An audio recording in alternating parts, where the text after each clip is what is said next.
অশ্বত্থামা, এবার সময় উপস্থিত। আমরা শীঘ্রই আশ্রম অভিমুখে প্রস্থান করব পুত্র। এ কি করে সম্ভব পিতাশ্রী? আমরা মিত্র দুর্যোধনকে সহায়তার প্রতিশ্রুতি দিয়েছি।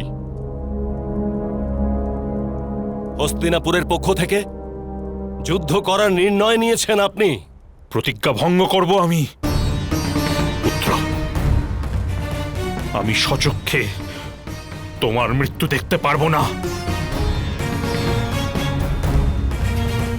প্রতিজ্ঞা ভঙ্গ করার পাপ করবেন আপনি? অধর্ম করবেন? জানো পুত্র, তোমার জেদের কারণে আমি কত অধর্ম করেছি। আজ রাক্ষসের ন্যায় রাত্রিকালে আক্রমণ করেছি। এখন প্রতিজ্ঞা ভঙ্গের পাপে কিসের ভয়? আমার নরকবাস তো নিশ্চিত পুত্র। চলো, আমরা এই মুহূর্তে কুরুক্ষেত্র থেকে প্রস্থান করি। এ আমার আদেশ।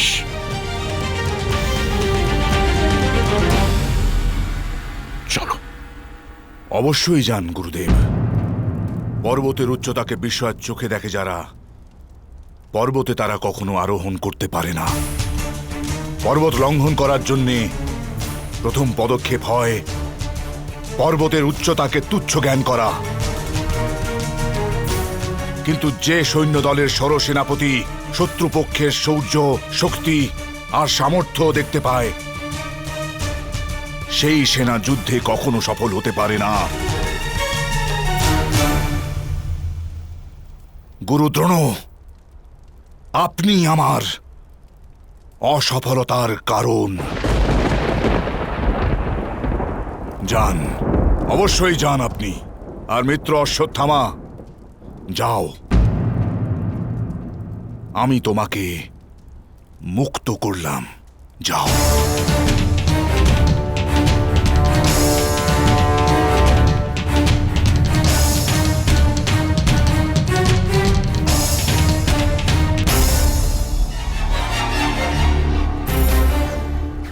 বন্দী মুক্ত হয়।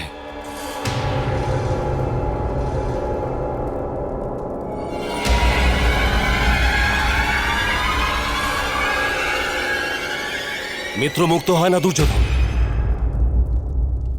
পাথরের আঘাতে জল দ্বিখণ্ডিত হয় না। যদি পিতাশ্রী আমাকে প্রস্থানের আদেশ দেন তো আমি স্বর্গের অভিমুখে প্রস্থান করব, কিন্তু তোমাকে ত্যাগ করব না পুত্র, আমার মিত্রর মনে যদি আমার সম্পর্কে সন্দেহ হয়, তাহলে আমার জীবন আর কোনোভাবেই ধারণযোগ্য থাকবে না পিতাশ্রী।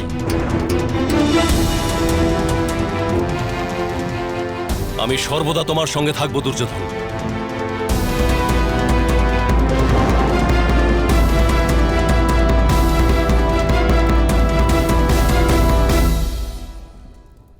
হয় আজ রণভূমিতে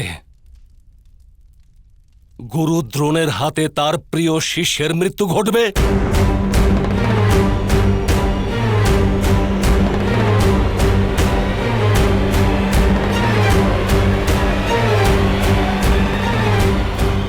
নয়তো সূর্যাস্তের সময় দুর্যোধনের হাতে মৃত্যু ঘটবে তার প্রিয় মিত্র অশ্বত্থামার।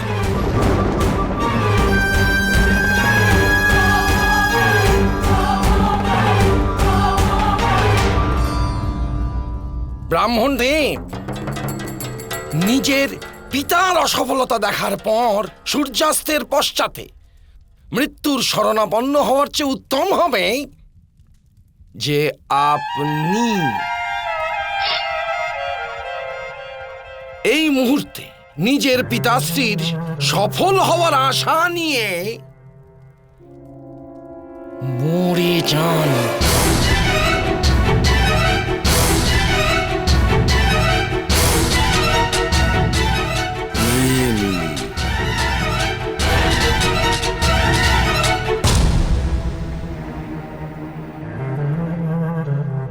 উচিত বলেছেন গান্ধার রাজ।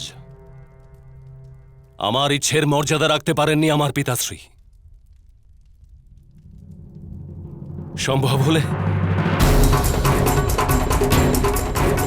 উনি অন্তিম ইচ্ছার মর্যাদা রাখুন।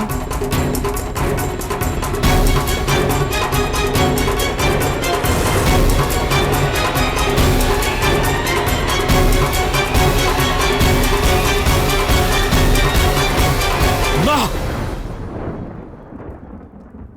দাঁড়াও, দাঁড়াও পুত্র।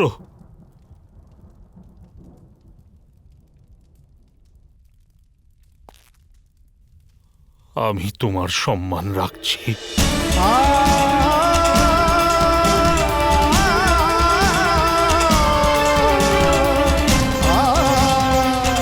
আমি আশা করি আমাকে নরক থেকে সুরক্ষিত রাখার শক্তি তোমার পিণ্ডদানে থাকবে।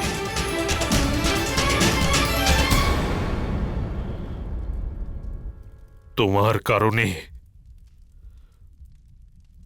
কারণে পুত্র অশ্বত্থামা আমাকে ধর্ম সম্পূর্ণরূপে ত্যাগ করতে হবে।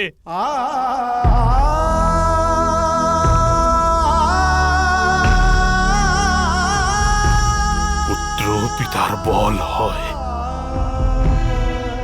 কিন্তু তুমি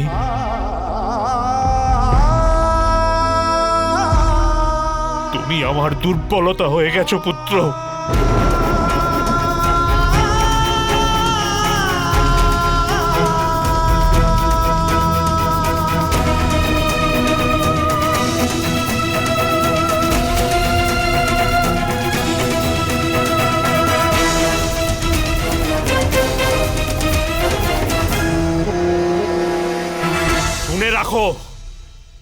শুনে রাখো তুমি যমরাজ,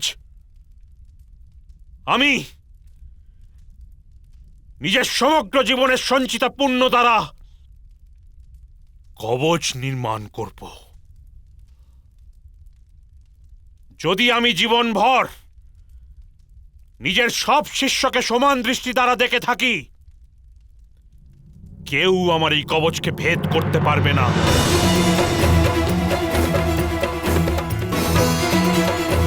যদি আমি কোনো শিষ্যকে তার সম্ভাবনা অপেক্ষা কম আর সামর্থ্য অপেক্ষা অধিক জ্ঞান না দিয়ে থাকি, তবে কেউ আমার হস্ত থেকে আমার অস্ত্র ত্যাগ করাতে পারবে না। আজ রণভূমিতে আমার সামনে যে যোদ্ধা আসবে, আমি তাকে বধ করব।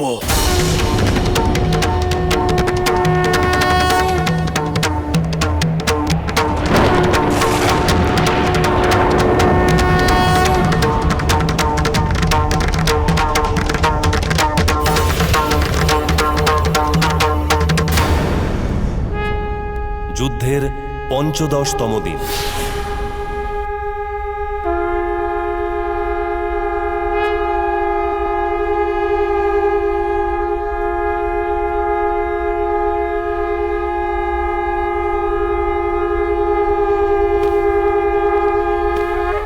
যুদ্ধের শঙ্খনাদ হচ্ছে। এবার দ্রোণের মৃত্যু হবে। সম্রাট যুধিষ্ঠির দ্রোণের মৃত্যুর সাথেই শত্রুদের পরাজয় ঘটবে। পিতাশ্রী যথার্থ কথাই বলেছেন। যুবরাজ ভীমের পুত্র ঘটোৎকচ শত্রুদের 2 অক্ষহীনী সেনাদের বিনাশ করেছে। মৃত্যুর পশ্চাতেও 1 অক্ষহীনী সেনাকে ধ্বংস করেছে। এখন ওদের সৈন্য সংখ্যা আমাদের সমান হয়ে দাঁড়িয়েছে। অঙ্গরাজ কর্ণের শক্তি অস্ত্রেরও এদিকে প্রয়োগ হয়ে গেছে। এখন আমাদের বিজয়ের মার্গে একজন মহারথী দাঁড়িয়ে আছেন, গুরু দ্রোণ।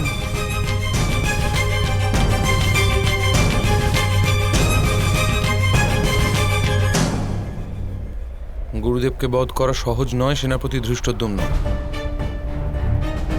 ওনার নিকট ভগবান পরশুরাম প্রদত্ত অনেক অস্ত্র আছে।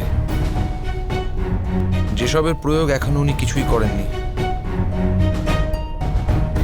কিন্তু সঠিক সময় মতো সেই দিব্যাস্ত্রের প্রয়োগ অবশ্যই করবেন। দ্রোণের মৃত্যু আমার পুত্রের হাতে লেখা আছে রাজকুমার অর্জুন। আমার অপরাধী সে।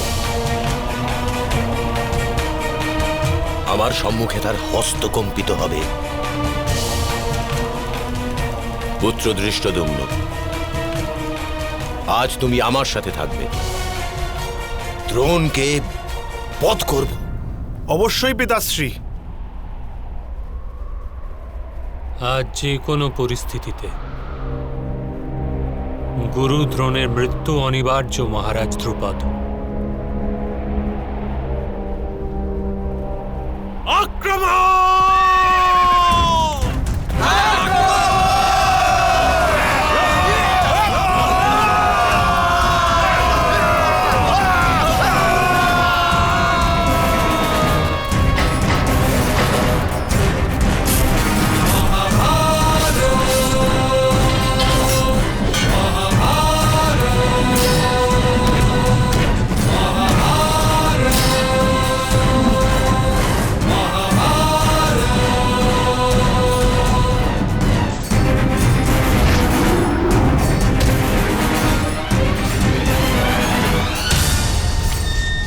আজ